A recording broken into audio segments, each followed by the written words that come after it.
மக்களவை தேர்தலில் நாம் தமிழர் கட்சியின் சார்பில் 40 தொகுதிகளில் போட்டியிட உள்ள வேட்பாளர்களை வருகின்ற 23ஆம் தேதி அறிமுகம் செய்து வைக்கிறார் அக்கட்சியினுடைய தலைமை ஒருங்கிணைப்பாளர் சீமான்.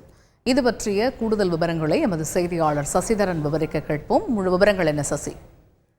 நாடாளுமன்ற தேர்தலில் நாம் தமிழர் கட்சி சார்பில் போட்டியிடும் வேட்பாளர்களை ஒரே மேடையில் அறிவிக்கிறார் அக்கட்சியின் தலைவர் ஒருங்கிணைப்பாளர் நாம் தமிழர் சீமான் அவர்கள்.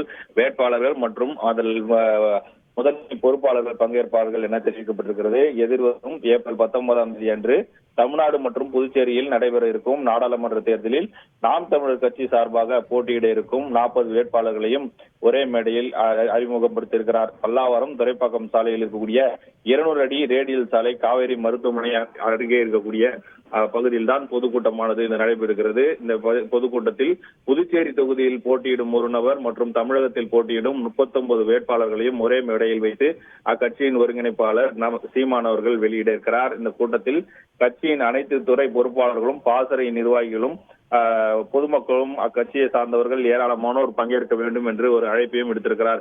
ஏற்கனவே கட்சியின் சின்னம் முடக்கப்பட்டு அது தொடர்பான வழக்குகள் உச்சநீதிமன்றத்தில் நிலுவையில் இருக்கக்கூடிய நிலையில் தேர்தல் ஆணையத்தை நெருங்கி தாங்கள் ஒரு சின்னத்தை எங்களுக்கு ஒதுக்க வேண்டும் என்று ஏற்கனவே கோரிக்கை வைத்திருந்தார்கள். நாம் தமிழர் கட்சியின் கரும்புச்சி விவசாய சின்னம் கர்நாடகாவை சேர்ந்த பாரதிய மக்கள் ஐக்கிய கட்சிக்கு இந்திய தேர்தல் ஆணையம் ஒதுக்கி இருக்கக்கூடிய நிலையில தேர்தல் ஆணையம் ஒரு 3 புதிய சின்னங்களை ஒதுக்க இருப்பதாகவும் ஒரு தகவல் வெளியாகி இருக்கிறது. அந்த 3 சின்னங்களை நாம் தமிழர் கட்சியின் சார்பில் ஏதாவது ஒரு சின்னம் முடிவு செய்யப்பட்டு அந்த கூட்டத்திலும் அவர் வெளியிடுவார் என தகவல்கள் வெளியாகி இருக்கின்றன. இந்த வேட்பாளர் அறிமுக கூட்டத்தில் கட்சியின் சின்னம் குறித்தும் வேட்பாளர்களையும் 20 ஒன்றாக அக்கட்சியின் ஒருங்கிணைப்பாளர் அறிவிக்க இருப்பதாகவும் தகவல் வெளியாகி இருக்கிறது. விவரங்களுக்கு நன்றி சசி.